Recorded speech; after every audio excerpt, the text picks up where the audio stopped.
Morning दोस्तों। CDRK Saini competition classes में आप सभी का हार्दिक स्वागत है, अभिनंदन है। मेरे द्वारा आप सभी के शिक्षण के लिए राजा देवी विला में LG interactive flat panel 75 inch आप सभी के ज्ञानवर्धन के लिए लाया गया है। तो यदि अभी तक आपने मेरे चैनल को सब्सक्राइब नहीं किया है तो शीघ्र सब्सक्राइब कर ले और पास ही बने बेल आइकन के बटन को भी दबा देवे। देखिए, जो आज की हमारी क्लास होगी इसमें हम सक्रिय अनुबंधन सिद्धांत, जो बुरहस फ्रेडरिक स्किनर यानी कि BF स्किनर, जो संयुक्त राज्य अमेरिका से विलोम रखते थे, जिनके द्वारा जो सक्रिय अनुबंधन सिद्धांत का प्रतिपादन किया, उसके बारे में विस्तृत रूप से हम अध्ययन करेंगे। तो देखिए, सबसे पहले हम इस सिद्धांत के जो अन्य नाम है, इस सिद्धांत के अन्य क्या क्या नाम है, इनके बारे में हम अध्ययन करेंगे कि इस सिद्धांत के क्या क्या अन्य नाम है। तो इसका जो पहला नाम है वह है क्रिया प्रसूत अनुबंधन सिद्धांत। देखिए, इस सिद्धांत को हम क्रिया प्रसूत अनुबंधन सिद्धांत के नाम से भी जानते हैं। इसके बाद दूसरा है अनुक्रिया उद्दीपन सिद्धांत। देखिए, इस सिद्धांत में भी, क्योंकि देखिए अधिगम सिद्धांत है, तो इस सिद्धांत में भी अनुक्रिया के माध्यम से सीखा जाता है, अधिगम किया जाता है। नैमित्तिक अनुबंधन सिद्धांत, नैमित्तिक अनुबंधन भी इसे कहा जाता है। और इसके बाद चौथा इसका अन्य नाम है कार्यात्मक प्रतिबद्धता सिद्धांत। देखिए, इस सिद्धांत में जो व्यक्ति द्वारा कार्य किया जाता है, जीव द्वारा जो कार्य किया जाता है, उसके बारे में विस्तृत रूप से बताया हुआ है। तो ये जो इस सिद्धांत के अन्य नाम है। इसके बाद देखिए, जो ये सिद्धांत है, कौन सा सिद्धांत?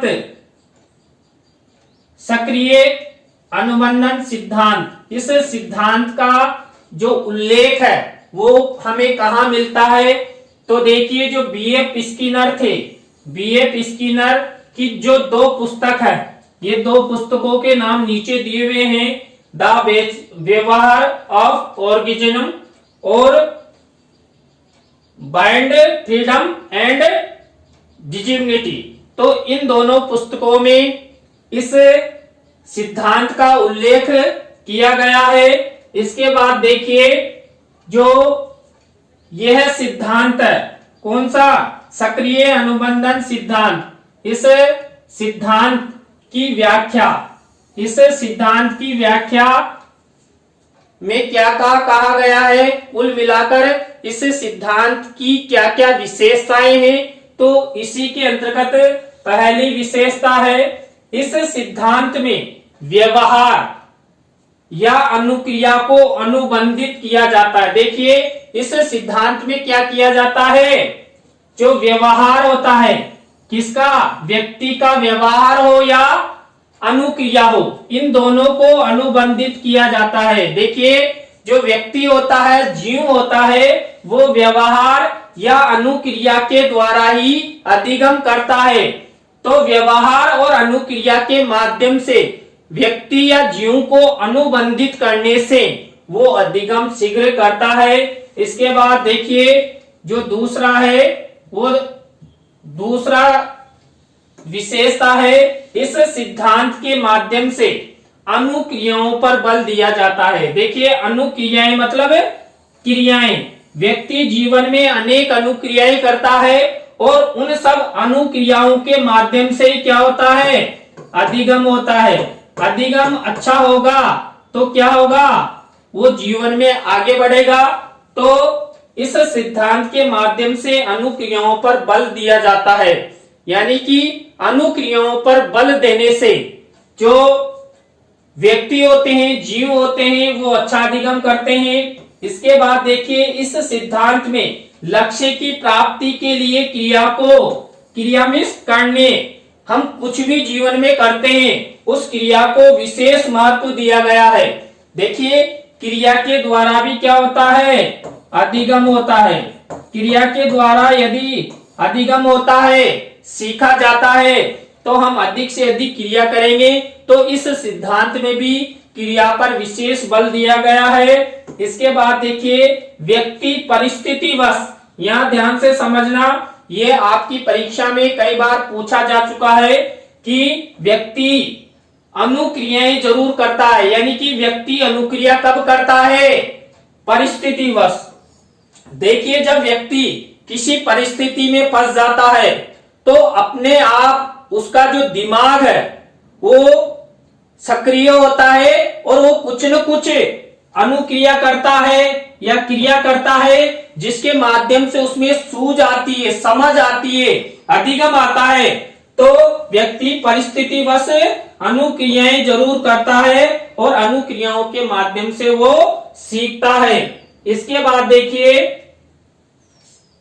अनुक्रिया पुरस्कार या दंड प्राप्ति का संबंध बनाती है। देखिए हम जो अनुक्रिया करते हैं ना, उन अनुक्रियाओं के माध्यम से हमें अधिगम होता है और अधिगम होने से क्या होता है, हमें कुछ न कुछ फल की प्राप्ति होती है और फल की प्राप्ति होने पर हमें या तो पुरस्कार मिलता है या दंड मिलता है।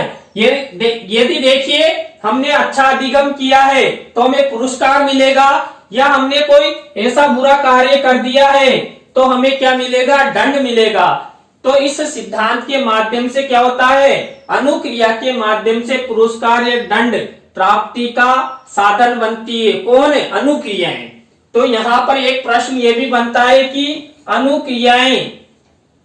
अनुक्रियाओं किसका साधन होती है, अनुक्रियाएं पुरस्कार और दंड का साधन होती है। इसके बाद देखिए प्राणी का व्यवहार स्वैच्छिक होता है। देखिए हमने जो पहले अधिगम पढ़ा था उसमें भी यही कहा गया था कि हम घोड़े को तालाब के पास तो ले जा सकते हैं लेकिन उसे पानी पीने के लिए बाध्य नहीं कर सकते। तो यहाँ पर भी क्या है, इस सिद्धांत में भी जो व्यक्ति होता है, जीव होता है, उसका व्यवहार स्वैच्छिक होता है, यानी कि वो खुद अपनी मर्जी से अनुक्रियाएं करता है और अनुक्रियाएं करता है तो उसमें अधिगम होता है। इसके बाद देखिए इस सिद्धांत के अनुसार क्रिया द्वारा सीखा यानी कि अधिगम लर्निंग किया जाता है, यानी कि इस पूरे सिद्धांत में भी क्या है, वही क्रियाओं के द्वारा ही व्यक्ति सीखता है। जितनी अधिक क्रियाएं करेगा व्यक्ति उतना ही अच्छा अधिगम करेगा। इसके बाद प्राणी पर्यावरण में रहकर कार्य करता है। देखिए यहाँ पर्यावरण से मतलब जो हमारा समाज है, हमारा जो वातावरण है वो यहाँ पर निर्धारित होता है और वातावरण में रहकर ही हम परिवार में रहते हैं, अपने समाज में रहते हैं, तो वहां पर हम क्या करते हैं, कार्य करते हैं और कार्य करते हुए हमें क्या होता है, अधिगम होता है। देखिए यदि हम अच्छा अधिगम करते हैं तो हम पुरस्कार भी प्राप्त कर सकते हैं और दंड भी हमें मिल सकता है। तो देखिए आज की क्लास में हमने जो अनुक्रिया सिद्धांत, सक्रिय अनुबंधन सिद्धांत के बारे में अध्ययन किया, जो बीएफ स्किनर द्वारा हमें प्रदान किया गया था।